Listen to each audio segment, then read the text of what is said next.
The morning sun cast golden rays through the stained glass windows of the Grand Cathedral of Valoria. Princess Isabella stood before the ornate mirror in the vestry, her hands trembling slightly as she adjusted the sapphire tiara that had belonged to her grandmother. The weight of it felt heavier than usual against her temples.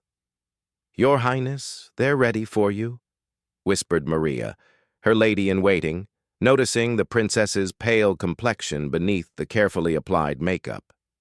Isabella nodded, drawing in a deep breath that seemed to catch in her chest. She had been feeling unwell for days, but today was too important to postpone.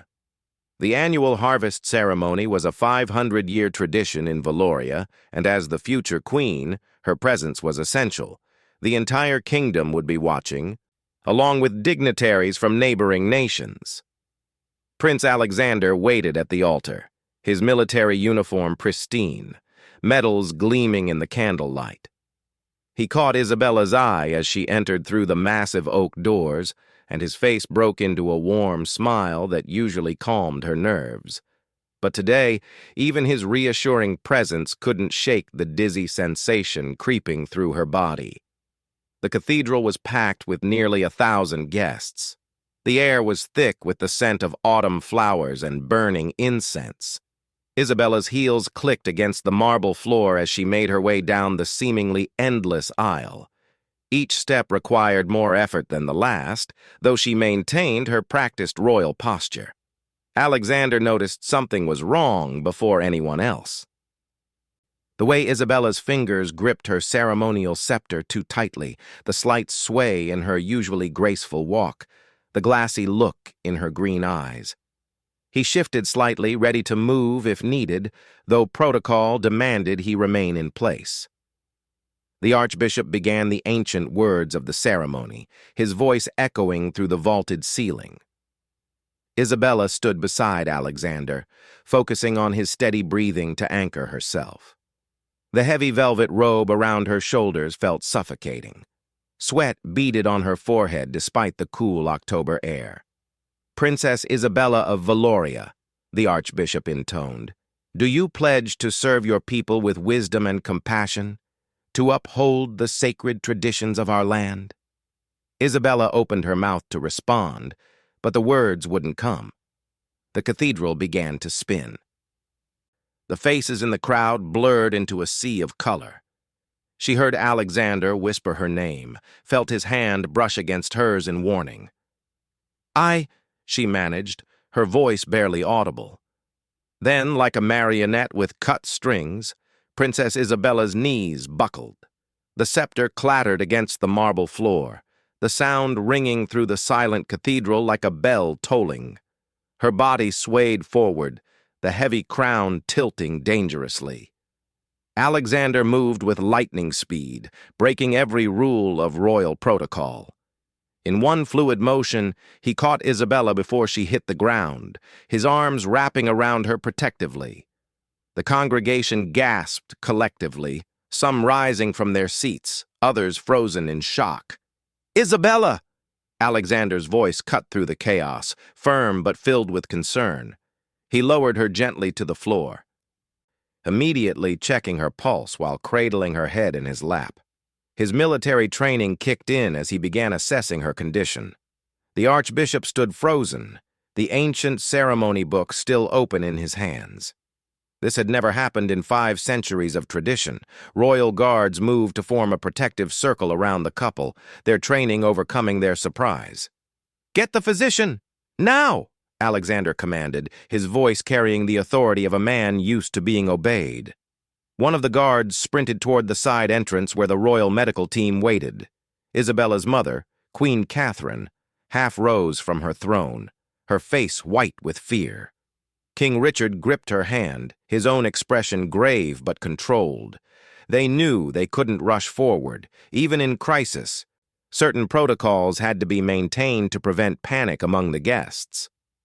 Alexander loosened the heavy ceremonial robe from around Isabella's shoulders, his fingers working quickly at the ornate clasps. Her tiara had slipped sideways, and he carefully removed it, setting it aside. Beneath the layers of royal finery, she looked frighteningly fragile. Come on, my love. Stay with me, he murmured, gently patting her cheek. Her eyelids fluttered, and she made a small sound of confusion. The crowd began to murmur, a low rumble of concern and speculation rippling through the cathedral. Some of the international dignitaries exchanged worried glances. A fainting princess was not just a personal crisis. It could be interpreted as a sign of weakness in the royal family. Lord Pemberton, the Prime Minister, stood and raised his hand for silence. Please, everyone, remain calm. The princess is receiving immediate care. But Alexander paid no attention to politics or protocol. His entire focus was on Isabella, monitoring her breathing, keeping her comfortable on the cold floor. He shrugged off his military jacket and folded it under her head as a pillow. Dr. Martin Ashford burst through the side entrance, medical bag in hand, followed by 2 nurses. He had served the royal family for 20 years and had delivered both of the young princesses. Seeing Isabella unconscious on the cathedral floor made his heart skip a beat. "Your Highness, what happened?" he asked Alexander while immediately beginning his examination. "She's been unwell for days," Alexander replied, his voice tight with worry. "Dizzy spells, fatigue. She insisted on attending the ceremony." There was no accusation in his tone, just concern and perhaps a touch of self-recrimination for not insisting she rest. Dr. Ashford checked her pulse, shone a light in her eyes, and felt her forehead. "She's burning up. We need to get her to the medical wing immediately." Alexander didn't hesitate.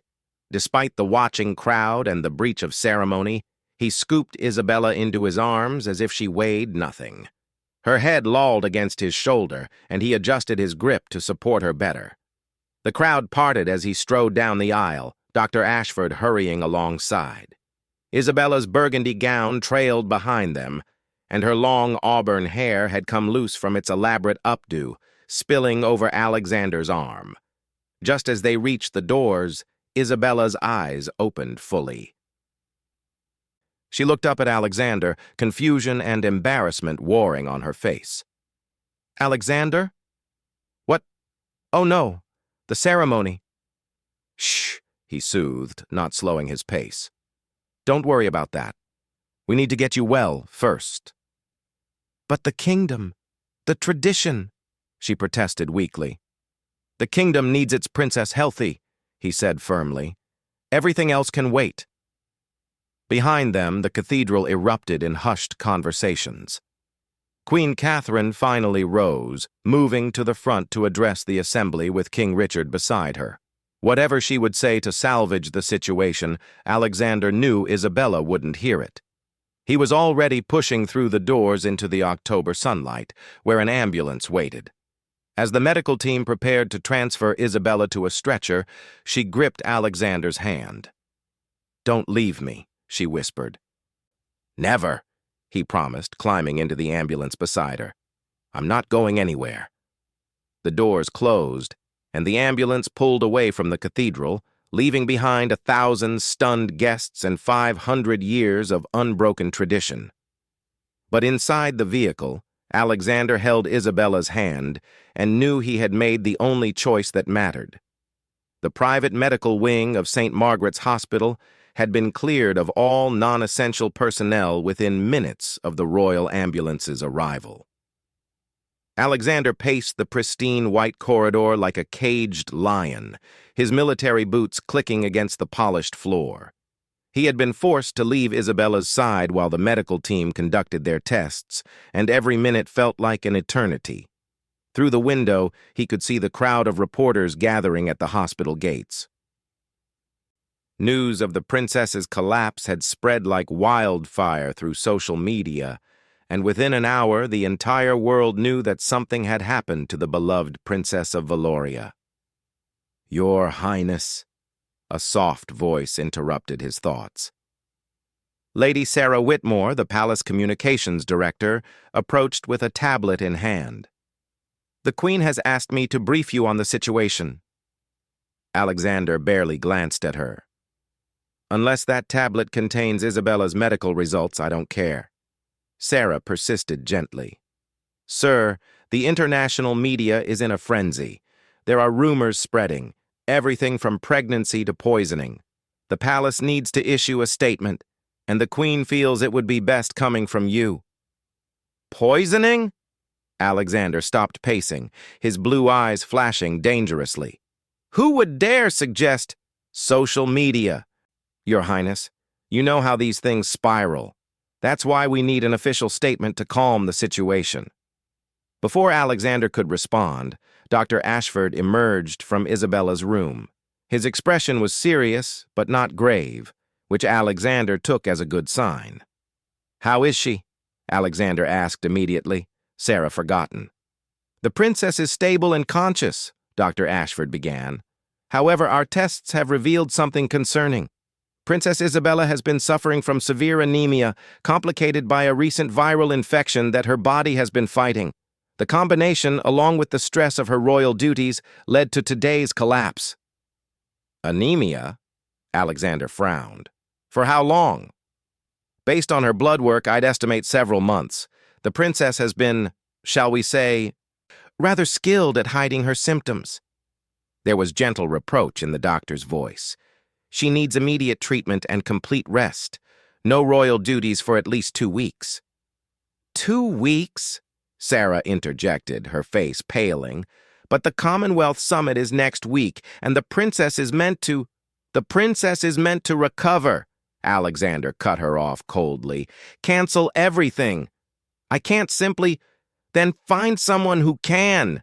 His tone brooked no argument. May I see her now, Doctor? Dr. Ashford nodded. She's been asking for you, but please, try to keep her calm. She's already fretting about the ceremony and her responsibilities. Alexander entered the hospital room to find Isabella propped up in bed, looking small and pale against the white pillows. An IV drip was attached to her arm, and monitors beeped softly around her.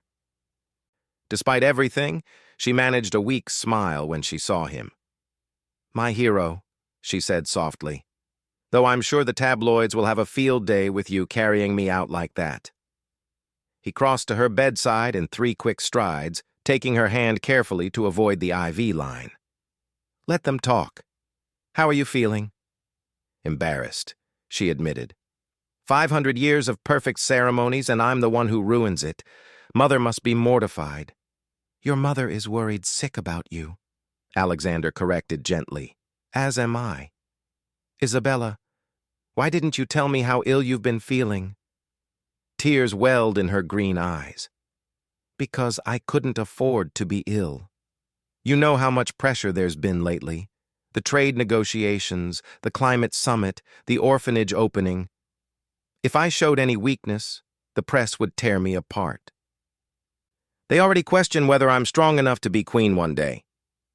And you thought collapsing in front of 1,000 witnesses would be better? His voice was gentle despite the words. I thought I could manage, she whispered. I've always managed before. Alexander sat on the edge of her bed, still holding her hand. Isabella, you don't have to manage alone. That's what I'm here for. We're supposed to be partners, remember? Partners don't burden each other with... Stop. His voice was firm. Partners share burdens. They support each other. What kind of husband would I be if I let you work yourself into the ground? Isabella's eyes widened slightly. They weren't married yet. The wedding was planned for next spring. But hearing him speak of himself as her husband sent a warm flutter through her chest, despite her exhaustion. A knock on the door interrupted them. Queen Catherine entered, still wearing her ceremonial robes, but with worry etched on every line of her regal face. King Richard followed, his expression equally concerned. Oh, my darling girl, the Queen said, moving to Isabella's other side. When you fell, I thought my heart would stop.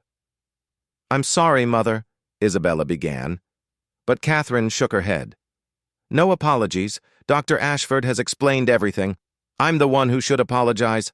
I've put too much pressure on you, expected too much. King Richard cleared his throat. The ceremony has been postponed indefinitely. The archbishop was quite understanding. He said in 500 years there must be allowances for human frailty. The newspapers, Isabella started, are being managed, Richard assured her. Alexander's quick action is being praised universally. A prince puts love before protocol. I believe that's tomorrow's headline in the Valorian Times. Alexander shifted uncomfortably at the attention, but Isabella squeezed his hand gratefully. What about our international guests? She asked. They send their best wishes for your recovery, Catherine said. The president of Aldoria mentioned that his own daughter had a similar health scare last year. These things happen, darling. You're human, not a machine. Dr. Ashford returned with a nurse. Your Majesties, Your Highnesses, I need to administer the princess's treatment now. She needs iron infusions and complete rest. The king and queen kissed Isabella goodbye, promising to return in the morning. But when Alexander moved to leave, Isabella's grip on his hand tightened. Stay? She asked quietly. Please? Dr. Ashford looked like he might object, but Alexander's expression stopped him. I'll be quiet, the prince promised. As the medical staff worked, Alexander settled into the chair beside Isabella's bed, never letting go of her hand. The room grew quiet, except for the soft beeping of monitors and the distant sound of rain beginning to fall against the windows. I was so scared, Isabella admitted suddenly, her voice small. When everything started spinning, all I could think was that I was failing everyone. The kingdom, my parents, you. You could never fail me, Alexander said firmly. Isabella, I need you to understand something. I didn't fall in love with a perfect princess. I fell in love with you, stubborn, dedicated, sometimes frustratingly independent you. Your worth isn't measured by how many ceremonies you attend or how many hours you can work without rest. The people expect their future queen to take care of herself, so she can take care of them for many years to come, he interrupted gently. And more than that, they've seen today that you're human, that you push yourself too hard because you care too much. That's not weakness, Isabella. That's dedication taken too far, perhaps, but it comes from love for your people. Isabella's eyes filled with tears again. When did you become so wise? When I realized I was about to lose the most important person in my world to her own stubbornness, he replied with a small smile. Outside, the rain grew heavier, and the crowds at the hospital gates began to disperse. Social media filled with messages of support for the princess, with hashtags like Get Well Princess Isabella trending worldwide. Photos of Alexander carrying her from the cathedral had gone viral, with commentators praising his quick action and obvious devotion. But inside the quiet hospital room, none of that mattered. Alexander watched as the medication began to take effect, as color slowly returned to Isabella's cheeks. She fought to stay awake, clearly not wanting to miss anything.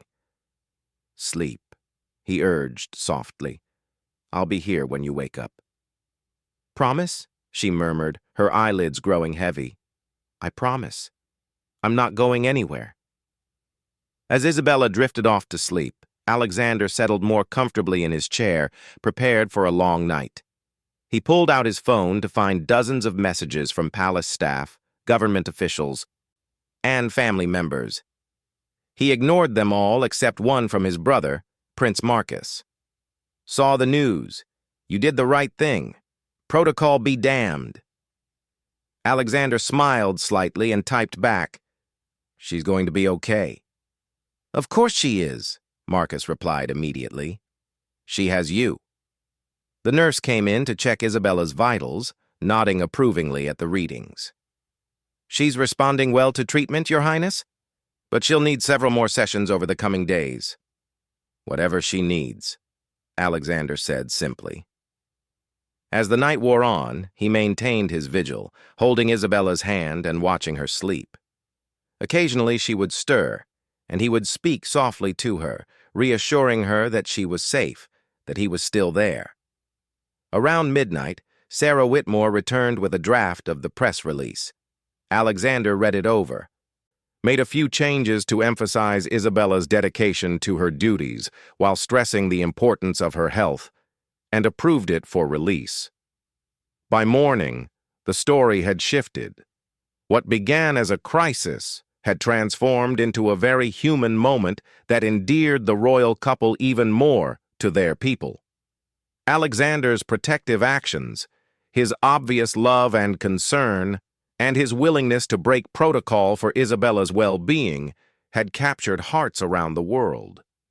But Alexander knew none of that yet. He simply sat in the quiet hospital room, watching over the woman he loved, and promised himself that things would change. Isabella would learn to share her burdens, to trust him with her vulnerabilities, and to put her health first. The kingdom needed its princess, yes, but he needed Isabella, healthy, happy, and whole. Everything else could wait. 2 weeks had passed since the dramatic events at the cathedral, and the palace gardens were ablaze with autumn colors. Isabella walked slowly along the gravel path, Alexander at her side, her hand tucked into the crook of his arm. The transformation in her appearance was remarkable. Her cheeks held a healthy pink glow, and her green eyes sparkled with renewed vitality. "The doctors say my iron levels are almost normal," she told him, breathing in the crisp October air. "One more infusion, and I should be cleared for light duties." "Light duties," Alexander emphasized. "We've already discussed this with your parents. No more 18-hour days, no more skipping meals for meetings." Isabella laughed, a sound that made his heart lift. "Yes. I've been thoroughly lectured by everyone from mother to the palace chef. Did you know they've actually created a new position, a royal wellness coordinator specifically to monitor my health and schedule?" "Good," Alexander said firmly, "though I still intend to perform my own monitoring." They paused beside the fountain where they had shared their first kiss 3 years ago. The water sparkled in the afternoon sun, and Isabella settled onto the marble bench, Alexander joining her. "The most surprising part," she said thoughtfully, "has been the public reaction. I expected disappointment, criticism. Instead—" She pulled out her phone, showing him the latest social media posts. "Look at this." The screen showed thousands of messages from young women sharing their own stories of anemia, exhaustion, and pushing themselves too hard. The hashtag #BalanceNotBurnout had become a movement, with Isabella inadvertently becoming its royal patron. "Lady Pemberton's daughter wrote to thank me," Isabella continued, wonder in her voice. "She said seeing me collapse made her realize she was heading down the same path with her university studies. She's taken a gap year to focus on her health." "You've started important conversations," Alexander agreed. "About perfectionism, about the pressure young women face, about the importance of self-care." "By fainting in front of 1,000 people," Isabella shook her head ruefully. "By being human," he corrected. "Which brings me to something I've been wanting to discuss." Isabella turned to face him fully, noting the serious expression on his face. "What is it?" Alexander took both her hands in his. "These past 2 weeks, staying by your side, helping you recover, it's made me realize something. We've been engaged for a year, planning a massive spring wedding that neither of us really wants. You'll be stressed about every detail, worried about protocol and appearances." "Alexander," she began, but he continued. "What if we didn't wait? What if we married quietly, privately, without all the pomp and ceremony? Just us, our immediate families, and the archbishop in the palace chapel." Isabella's eyes widened. "Break another 500-year tradition? Mother might actually faint this time." "I've already spoken to your parents," Alexander admitted. "They're surprisingly supportive. Your father said, and I quote, 'After almost losing her, I only care that she's happy and healthy.'" "You've been planning this," Isabella accused, but her smile was radiant. "Guilty," Marcus helped. He's been researching precedents. Turns out there have been 3 private royal weddings in Valorian history, all during times of crisis or illness. We wouldn't be the first. Isabella was quiet for a moment, considering. What about the people? They've been looking forward to a royal wedding. We could have a public celebration later, Alexander suggested. When you're fully recovered, a reception for the kingdom, but the actual ceremony, that could be just for us. When? She asked softly. Whenever you're ready. Tomorrow, next month, next year. I just want to be your husband, Isabella. I want the right to take care of you, to be by your side not just as your fiancé, but as your partner in everything. Isabella's eyes filled with tears, but these were happy ones. Yes, she said simply. Yes, let's do it. Alexander pulled her into a gentle embrace, mindful of her still recovering strength. Really? Really. These past weeks have taught me something too. Life is fragile and uncertain. We can't always control everything, can't always maintain the perfect image. But we can choose love, choose each other. They were interrupted by the sound of footsteps on gravel. Dr. Ashford approached, looking pleased. Your Highnesses, I hope I'm not intruding. I have Isabella's latest test results. And? Alexander asked, not releasing Isabella from his embrace. Remarkable improvement.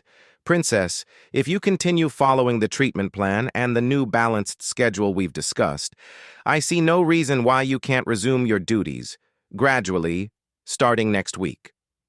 Thank you, Doctor, Isabella said warmly, for everything. Your care has been exceptional. Dr. Ashford smiled. May I speak freely, Your Highnesses? They nodded. In my 20 years serving the royal family, I've seen many things. But I've never seen a transformation quite like this, not just in your health, Princess, but in how the entire palace operates. The new wellness initiatives, the mental health support for staff, the reasonable working hours, it's revolutionary. Crisis has a way of clarifying priorities, Isabella reflected. Indeed.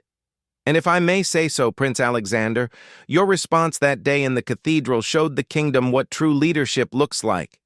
Not rigid adherence to protocol, but compassion and quick thinking when it matters most.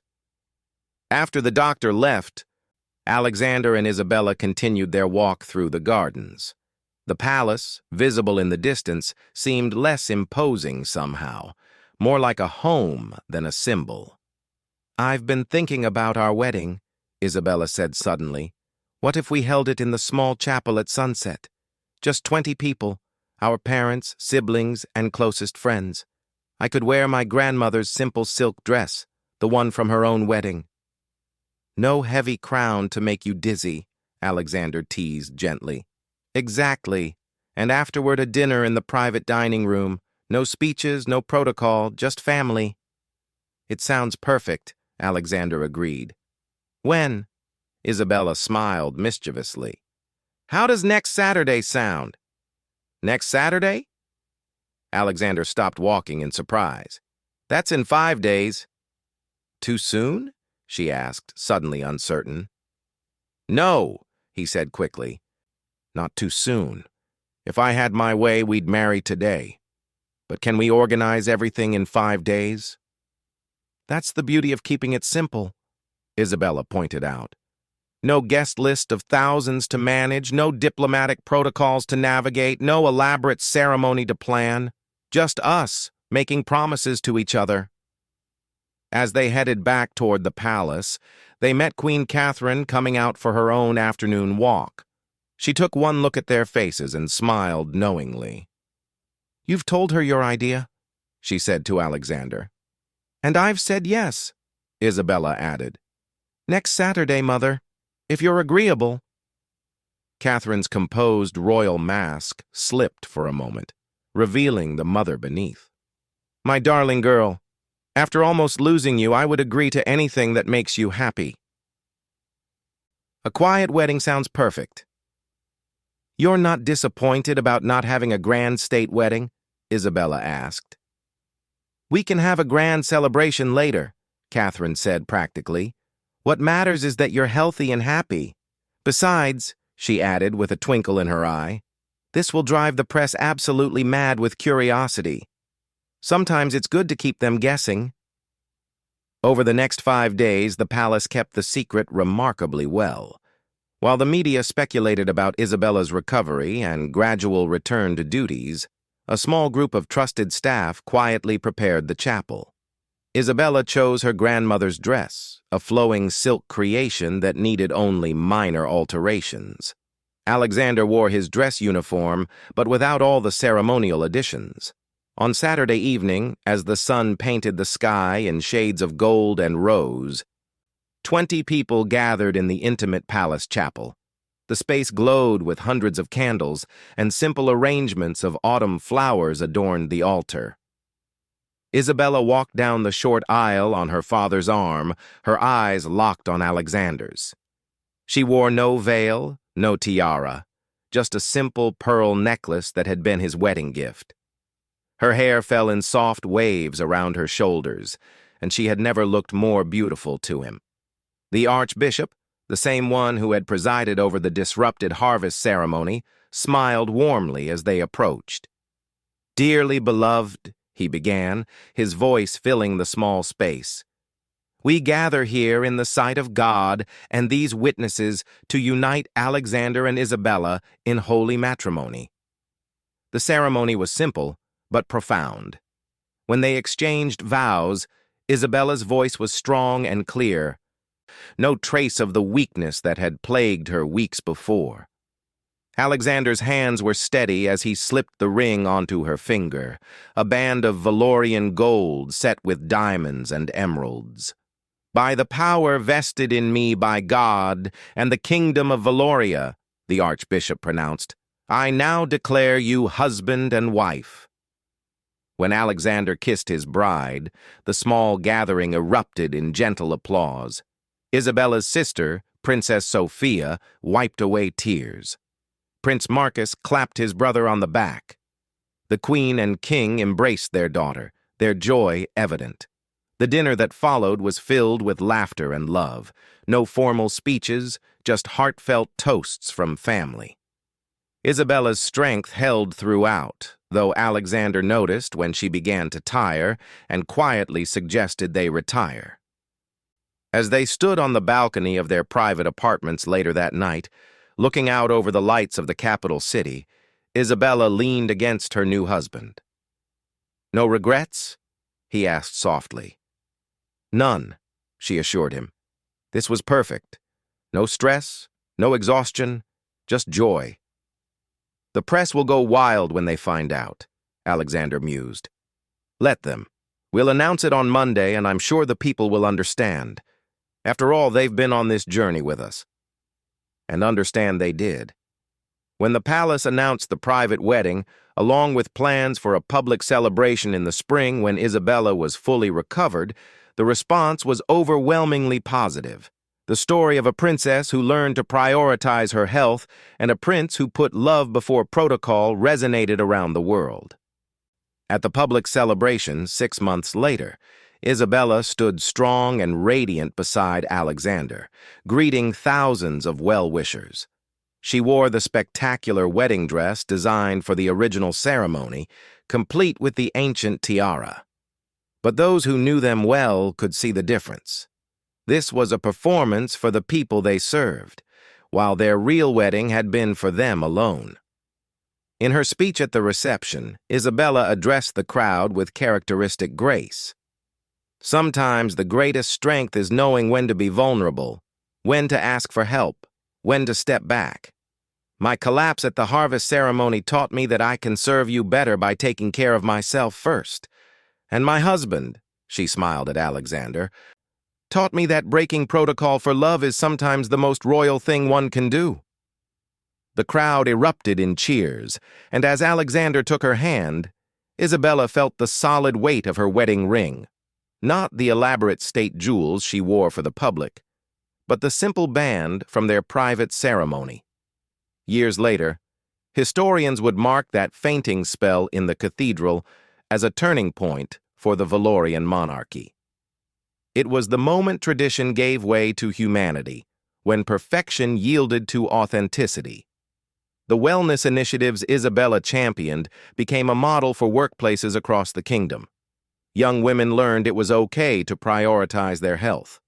And every year, on the anniversary of their private wedding, Alexander and Isabella would walk in the palace gardens, grateful for the crisis that had brought them closer and shown them what truly mattered.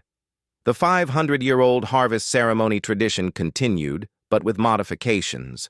Regular breaks were built in, seating was provided for lengthy portions, and the health of all participants was monitored. No one ever collapsed again, but if they had, they would have known that seeking help was not weakness, but wisdom. And so the princess who fell became the queen who rose, stronger not despite her vulnerability, but because of it. Alexander remained by her side through it all, her protector and partner, proving that sometimes the best way to serve tradition is to know when to break it for love.